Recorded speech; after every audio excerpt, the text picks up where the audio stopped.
Will did not pray that you would be able to rest in the message, okay? I've seen you guys do that before, by the way. The church is small enough, I'm like, hey, guess who was sleeping today? Come to 11 if you can't stay awake at 9:30. No, it's the 11 o'clockers, actually, that we find sleeping frequently.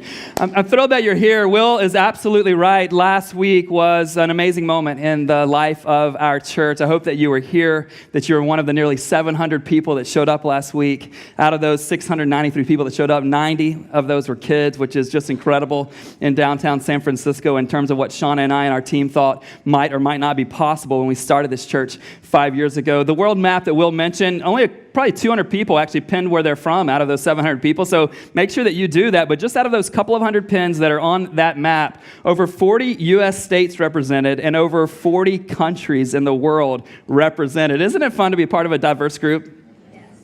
I think it's awesome, but we want to know where the rest of you are from. It was amazing just to, I had to get a map on my phone to see what all those countries were, since we didn't have them listed, but pin where you're from if you know what the outline of your state looks like. If not, just use your phone, figure out where you're from, and go from there. The photos were incredible. The Only God art piece just turned out amazing. It will be hanging soon in our church, probably by this time next week. I know pressure staff, but by this time next week, it's likely to be hanging in our space out there. But it was amazing just to see how it filled up and just the words that were captured: family, community, Jesus. Incredible that you guys were willing to participate in that. So that's a thing, which is great. And I told Shauna that on Sunday, after everything was over Sunday, you're exhausted, adrenaline has tanked, you're just sort of like, you don't know how to think clearly. I said, now I understand when athletes win championships, they ride off into the sunset at that point in time. I was thinking it would be great, Shauna, let's just call it quits right here for good. Then I looked at the retirement account, and lucky or unlucky, you've got me for another 3 or 4 decades, okay? So it would have been amazing to have ridden off, but maybe we can do that 30 years or 25 or 35 from now. But we got right back into it. We pressed pause for that moment, but just like you probably, I shouldn't have checked email Sunday afternoon. That was my fault. We'll talk more about that in the sermon today. But I did. And it's like, all right, so let's get out of that 5-year celebration and get to work. Let's figure out what the people need. And we began to push things forward. And one of the things that's interesting is that I don't think I will ever have to teach this congregation how to be productive. I don't think I'll ever have to go, hey, here's a seminar on productivity. We're going to do an 8-week productivity series.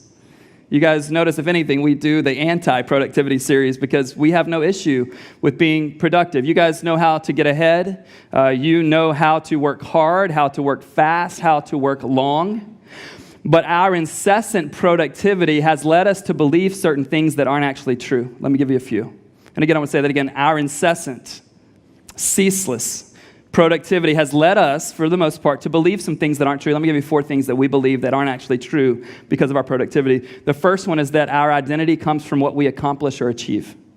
That your identity as a person, who you are. When's the last time you started a conversation when someone asked about you where you didn't start it with what you've done or where you work or where you went to school? So the first lie we believe is that our identity comes from what we produce. The second one is that, and this is going to be a depressing one, okay? I'm telling you ahead of time. The second one, we believe we're more crucial to the world than we actually are. Let me give you a reality check and prove it to you just for a second. If you or I were to leave our jobs today, or if we were to leave this church today, the organizations, companies, and churches that we're a part of, almost 99.9% of them are going to have a future without us. Who's feeling confident about yourself and how crucial you are to the world? They just would. You're like, no, Ben, I have a company. I'm the only employee. Okay, for you, but no one's going to know. We don't know right now, and we won't know once you're done. But for most of us, I want to think that, if I were to ever have to leave Epic Church, that the thing would shut down because you would be in mourning forever. Mourn for a few days, but the thing would go right on without me. And your thing, no matter how crucial we think we are, no matter how irreplaceable we think we are, we've bought the lie that because I'm so productive, this thing is in desperate need of me and could not have a future without me. Their future might look different without you. This church's future might look different without our staff or without you being a part of this church, but we would go on and your company would go on without you. The third thing is this: our endless productivity makes us feel like we're in control. So much so that we believe that we are. We believe that we can produce at a certain rate or a certain level or a certain significance, that we can actually control all outcomes in life. Now, your productivity can control some outcomes, right? Whether or not you keep your job or not, whether or not you guys hit your quotas. Like, we can do that, right? My productivity can impact some things here at the church, I hope. But we begin to think that our productivity alone can control all the outcomes of life, that it can control what does and doesn't happen to us. So that's the third one. And the fourth one is this, that God should be really happy that we're helping him hold the world together. Like, God, what did you do those centuries without me? Because you see how I'm keeping this thing spinning now. So those are the four things. We believe that our identity comes from our work. We believe that we're more crucial to the world than we actually are. We believe that we're in ultimate control, and we believe that we're really doing God a favor by keeping the world going. We kicked off this Breathing Room series 2 weeks ago, and Paul's last week for the 5-year celebration, but we've been defining breathing room in this way, that it is the space that exists between our load and our limits. The space that exists, whether it's in your finances, which we'll talk about in a couple of weeks, or in your schedule, or whatever the case may be, it's the space that exists between your load, and you're like, Ben, none of us have that much space. Most of us, our limits are here, and we're here, or are we here? But it's the space that exists between our load and our limits. And what's really cool, and we're going to talk about for the next couple of weeks, is that God put a practice in place that fits nicely with the concept of breathing room. It's called the Sabbath. The Sabbath. And what I want to do is talk about it for 2 weeks. And here's the distinction for the next 2 weeks. Those are a couple of books that have been helpful. The Rest of God by Mark Buchanan, and especially like the short book, Sabbath as Resistance. You can put it back up. Sabbath as Resistance by Walter Brueggemann. Really talk about how Sabbath allows us to resist what our culture says has to be the norm. And so those are 2 books that have been helpful. But here's the distinction between the 2 teachings. Today, I want to teach on the origins of Sabbath.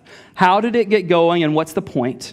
Next week, I want to talk to us about the heart and practice of Sabbath. What does it look like in San Francisco in 2016 with my crazy life and my relationships and my obligations? So that's the distinction. But I think we need to understand origin, then we understand what it looks like in our lives. So God puts it into place. And if you have a Bible, I'd love for you to turn to Genesis chapter 2.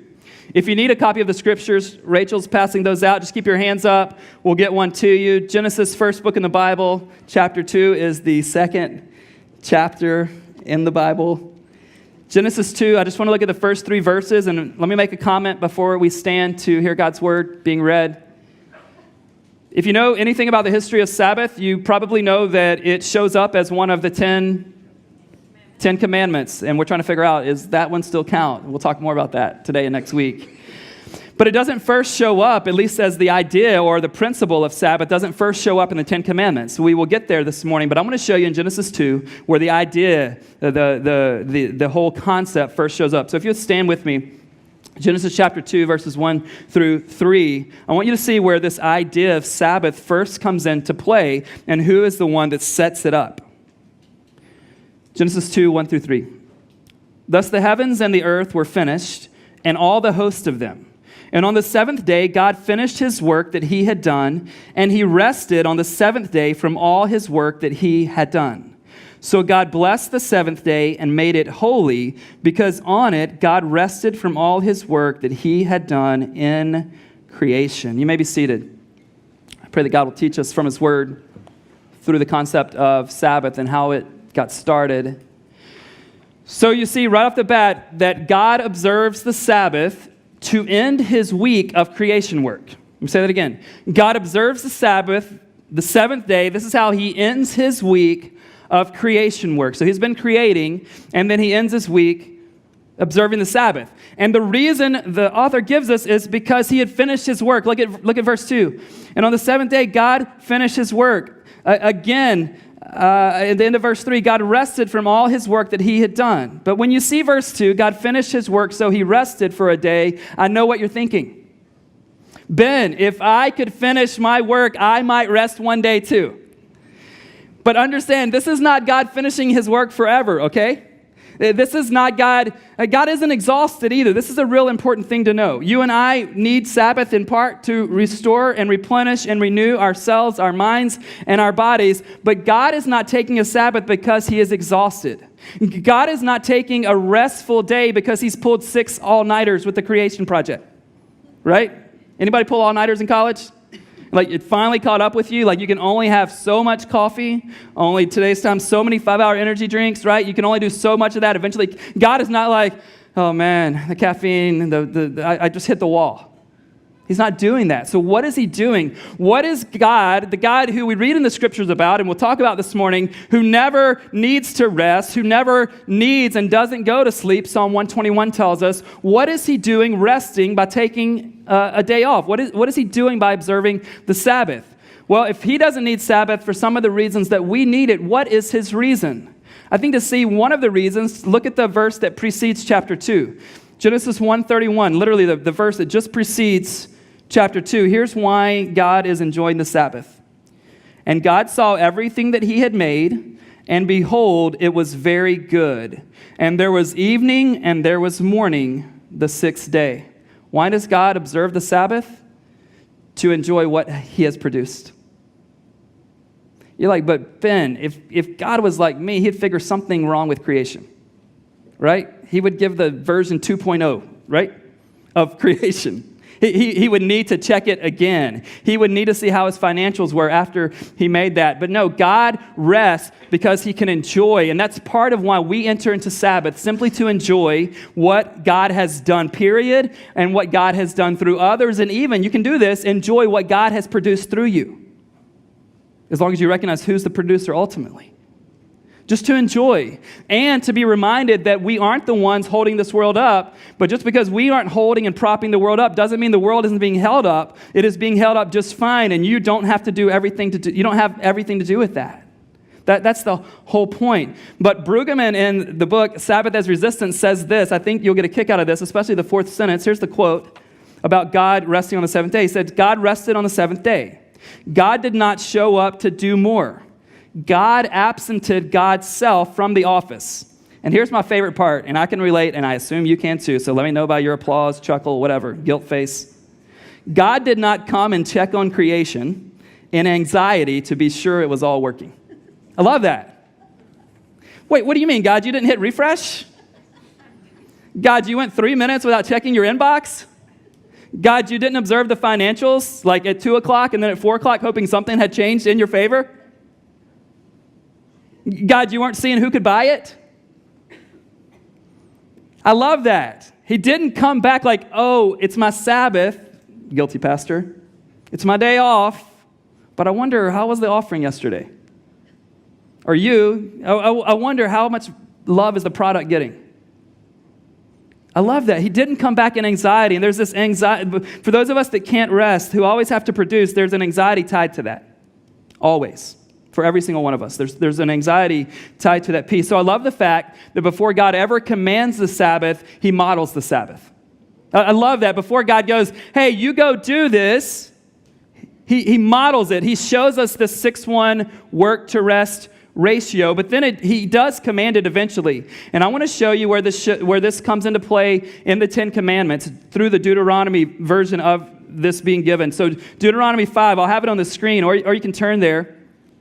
Deuteronomy 5, 12 through 15. I want you to see how it shows up in the Ten Commandments, and especially what God ties the Sabbath to. Because at the end of the day, is this just about rest? No. Is this just about taking 1 day a week off? No. Is it just about finding some time in our modern world to just rest a little bit and not keep producing? It is partly about that, but I want you to see what God ties it to, and then I'll make a massive point, I hope, from this set of verses. Here's the command to obey the Sabbath. God says, observe the Sabbath day to keep it holy as the Lord your God commanded you. 6 days you shall labor and do all your work, but the seventh day is a Sabbath to the Lord your God. On it you shall not do any work, you or your son or your daughter or your male servant or your female servant or your ox or your donkey or any of you, anybody have those? Or any of your livestock. Or you're like, if I had a donkey, I wouldn't work so much, Ben. I understand. Or the sojourner who is within your gates, that your male servant and your female servant may rest as well as you. And here's the key link. Here's where the tie-in comes. Here's what Sabbath is about. You shall remember that you were a slave in the land of Egypt, and the Lord your God brought you out from there with a mighty hand and an outstretched arm. Therefore, because he did that, the Lord your God commanded you to keep the Sabbath day. Are you starting to see the tie-in? This is incredible. What is God doing? He's tying the observance of Sabbath to being freed as a slave. You're like, Ben, what were the Israelites doing those 400 years? They were enslaved, yes, which means they were doing what all the time? Working or resting? Working, never resting. They were working, endless work, constant production. Familiar?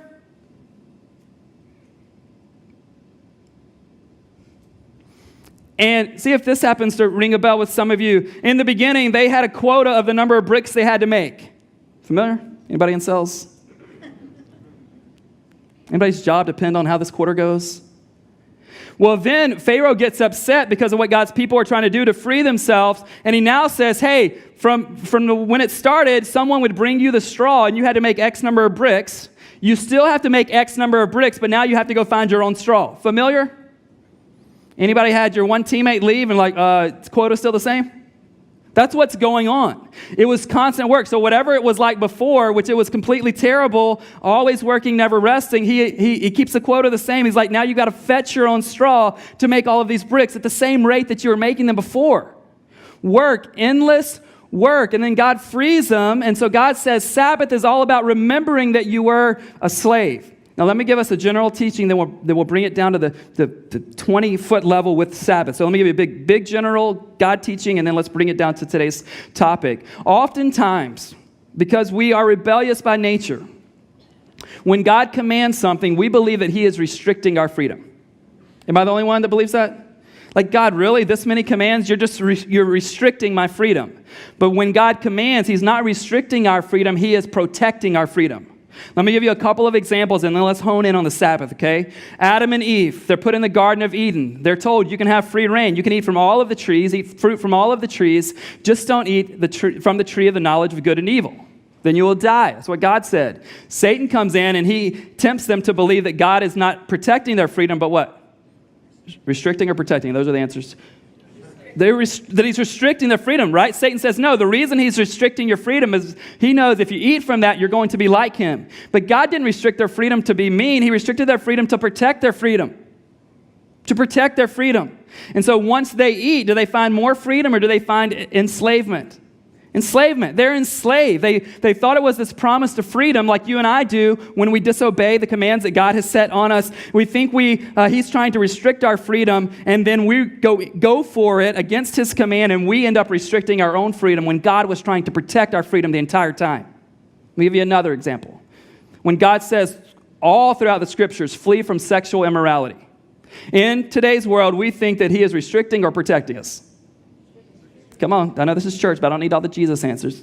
We think he's restricting. God's a killjoy when he gives me that command. And so then we go for it, and we engage in it. And then we don't find freedom like it seemed to have promised. We find bondage. And this happens with all the commands. We think God's restricting something. No, he's protecting it. You're like, I'm going to rebel. You can rebel all you want, but you will be restricting, and I will be restricting my own freedom. So when the Sabbath comes into play and God's like, hey, restricting you from working all the time, we're like, oh, you're restricting my freedom. No, he is protecting your freedom. Look at verse 15 again. He says, remember, you were a slave. Don't be a slave again. And the Sabbath is the one thing that's going to remind you Israelites that you're no longer slaves. It's going to be this reminder. See, they were under Pharaoh's reign and rule, but sometimes under no one else's reign and rule, we make ourselves slaves. And God's like, remember, here's what he's saying to them. Remember, you were a slave. Sabbath is about remembering that we were slaves. And he's reminding them also that you didn't work your way out of slavery. Did they produce their way out of slavery? Did they hit a quote and Pharaoh's like, you guys killed it, move on to the next thing? You may know the story.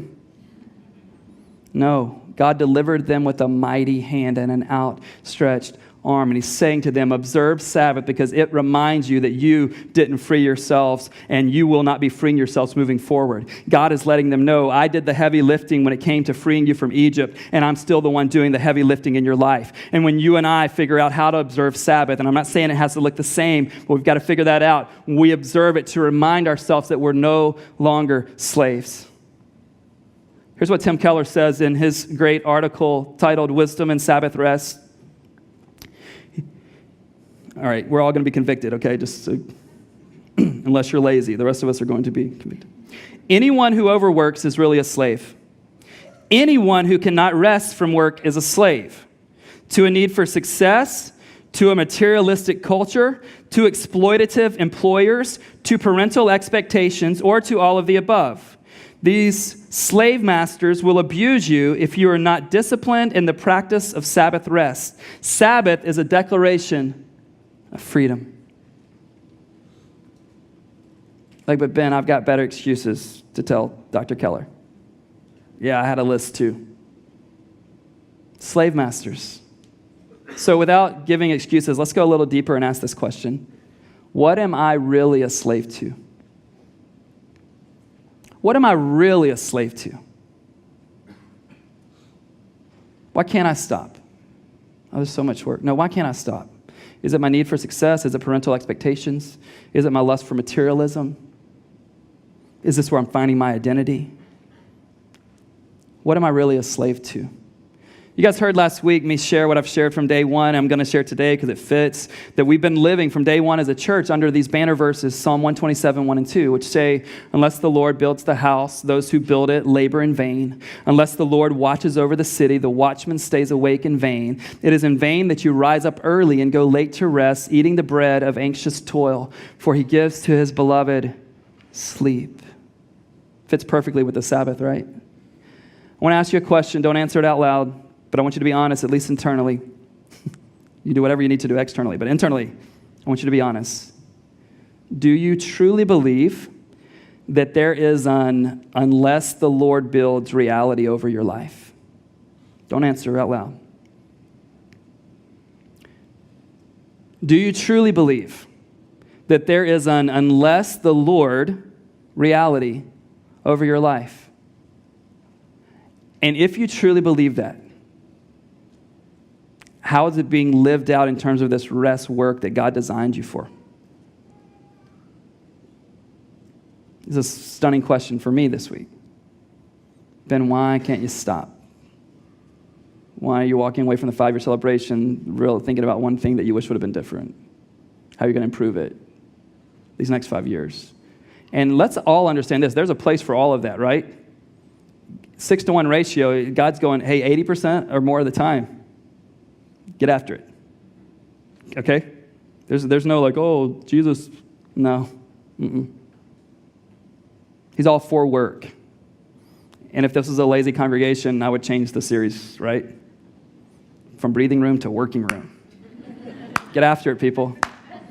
But for the most part, I don't think that's our issue. And so he's like, what are you really a slave to? Unless the Lord builds it. Buchanan and the rest of God says this. He says, unless we trust God's sovereignty, we won't dare risk Sabbath. Unless you believe that God's in control, you won't dare risk Sabbath. Because if he's not in control and you don't believe he's in control, then you've got to figure out a way to keep going because it's entirely up to you. And understand this, we don't embrace Sabbath simply because we're exhausted. Right? We enter in with joy and complete confidence because we can take time away to enjoy what God has made, what he's made through others, and even what he's made through us. We can actually enjoy it without having to produce it or evaluate it. I was talking to Todd before the service. Todd runs our production team, but he's just sitting in the congregation this morning. I'm like, hey, do you think you'll be able to enjoy or will you have to evaluate? He's like, yeah, that's hard. I was like, I know. Because it's hard for us, right? Because we're always on this. It's difficult for us to not want to fix and worry about and figure out. And that's part of how we're wired. So there's a lot of strength that comes from that. But we have to turn it off at some point in time. Tomorrow always comes, right? Like there's always, unless there's not, it's a pretty frequent occurrence tomorrow. And now if every day you're like tomorrow, I'll get there tomorrow. That's a different thing. Unless the Lord builds it. I'll give you one more quote because I think it's so significant. Here's what Buchanan says about this idea. He says, if God works all things together for good for those who love him and are called to his purposes, you can relax. If he doesn't, start worrying. If God can take any mess, any mishap, any wastage, any wreckage, anything, and choreograph beauty and meaning from it, then you can take a day off. If he can't, get busy. Either God's always at work, I love this, of course, watching the city, building the house, or you need to try harder. Either God is good and is in control, or it all depends on you. Sabbath. Sabbath. If God is at work at all times, then we can rest from our work at some time, unless we're slaves.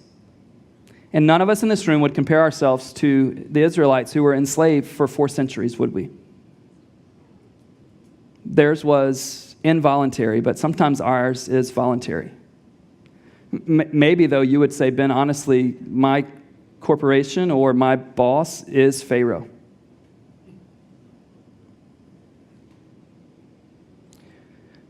Well, I will be your Moses. I won't give him my name, but just give me the phone number. I got all kinds of anonymous email addresses I can use.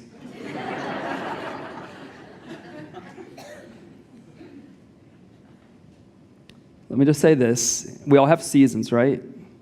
But if this has been your mode and you've been enslaved and there's seemingly no way out as long as you keep this job,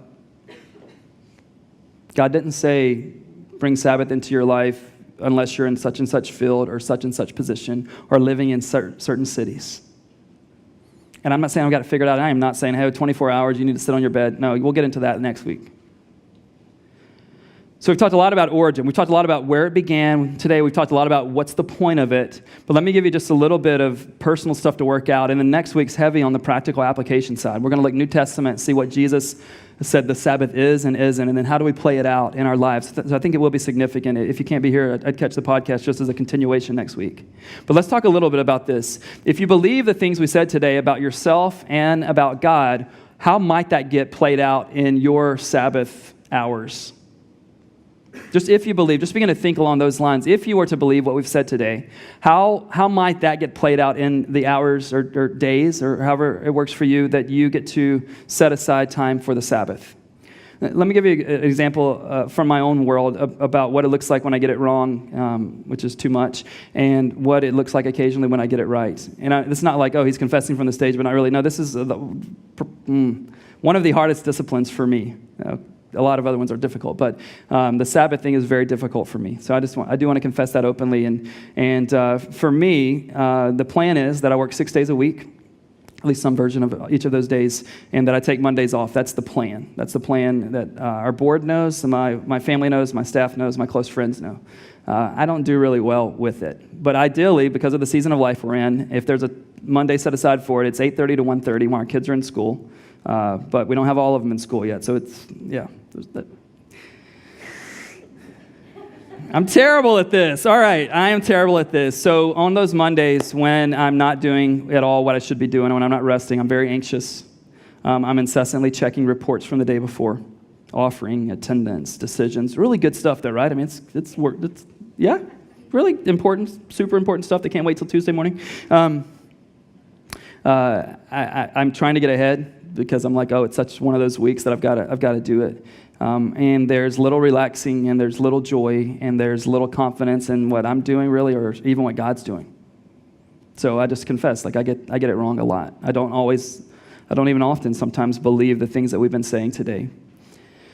But when I get it right, on the occasion that I do get it right, I smile more. I'm more easygoing. I relax. I enjoy a meal with my wife and don't check the phone. I take walks throughout the city, and they're not productive at all, well, at least not in the working sense. They're life-giving. I talk with friends because I want to, not because they're on my to-do list. And I sleep in peace that night. And then when I get back into the work the next day, it goes a lot better, a lot more productive Tuesday through Sunday. I don't say that because, oh, here's Ben's story. That's just the story that I know. So what does it look like for you when you get it wrong and when you get it right? And what would it look like for us to begin to trust God and then let that practically be applied and displayed in the lives that we live? And here's a huge thing. In a moment, we're going to celebrate communion as a church for every one of us in this room who are followers of Jesus. And if that's not you yet, I'd love to encourage you to make a faith commitment to Christ. And here's what I want to say about that. You know, Sabbath was this thing that came about to remember that you had been freed from slavery. Isn't that the same idea practically behind communion? Right, to remember that what? That we have been enslaved. Could we work ourselves into salvation? No. Could we work ourselves out of separation from God? No. What do we have to do? We had to receive. We had to receive. And Jesus, just like God has done, our whole faith is based on an unless the Lord reality. Unless Jesus goes to the cross, no matter how good you are as a man or woman or boy or girl, you would spend eternity without him. But Jesus goes, he does the work. He dies on the cross. Resurrection happens. He overcomes your sin. And now he says, here's your response. You must believe, place your faith in, and receive this.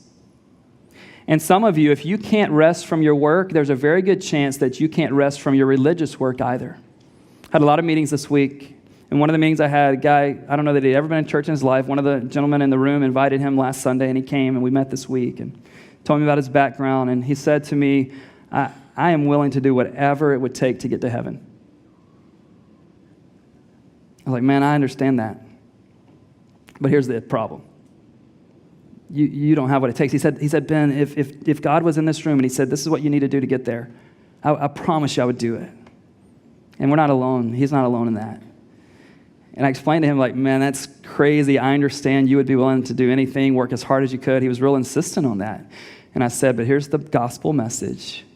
God sent Jesus because you couldn't get there. You couldn't be perfect 1,000 days in a row and make it. You couldn't get there. So Christ comes to us. And I want to read something that I read just in my own devotional time this week, not on the screen, but just give you something out of Romans 4, dealing with work and salvation, and then we'll be done. In verse 4, Paul's writing about Abraham, how he was credited as one who was justified by God. Here's what he says about Abraham. He says, now to the one who works, his wages are not counted as a gift, but as his due. Salvation is a gift. Salvation is a gift. For it is by grace you have been saved. So I want to remind you a couple of things this morning. If you've never placed your faith in Jesus, today would be an amazing time to do that. You can rest in what he's done, not try to figure out how to get there. And for those of us who can't rest from our work as followers of Jesus, are we truly resting even in what he has done for us and what he can do and has done and will do for us? I'm going to pray for us now. If you guys would close your eyes and bow your head. The band will come up to lead us in a response song. We've got communion table set up to my right here at the front, in front of the baptistry, and about 2/3 of the way back on that wall as well, on your left. I'm going to pray, but I want you to be thinking about this. Am I truly trusting that God has not just the world in the palm of his hands, but does he have my world in the palm of his hands? Is my activity and my incessant productivity, it seems like it's just a work thing, but what if it's something deeper? Is it showing where my faith is or where my lack of faith is? God, I pray that you would come and help us. God, I confess, and I would imagine I'm not alone in this confession. This is difficult. God, we believe so much is up to us. People have told us that, God, if we're going to rise to the next level, we've got to kill it. And God, would you put some things in our hearts first before you even put them in our calendars? Kind of rightly assert who you are and where you are in relation to who we are and what we're doing, God, and what you're doing. God, I pray that we would experience your breathing room that you modeled. God, that we can enjoy more. God, and if we're endlessly producing, there can be no enjoyment in that. God, this isn't about taking a nap, mostly. It's not about even ceasing to work for a day. It's being fully present to you and not consumed with what we have to do. Come, Jesus, and bring this truth alive through your Spirit. As we celebrate communion, as we think about your body broken for us, you doing the work for us, that costly work, as we dip it into the cup, thinking about your blood that was poured out for us, your costly work, we rest in that, and we celebrate and enjoy the table you've invited us to this morning. In Christ's name, amen. As you're ready, the communion elements, there's one right here, one about 2/3 of the way back. We'll worship, just declaring even through this song that God, with you, all things are possible. And we rest under you.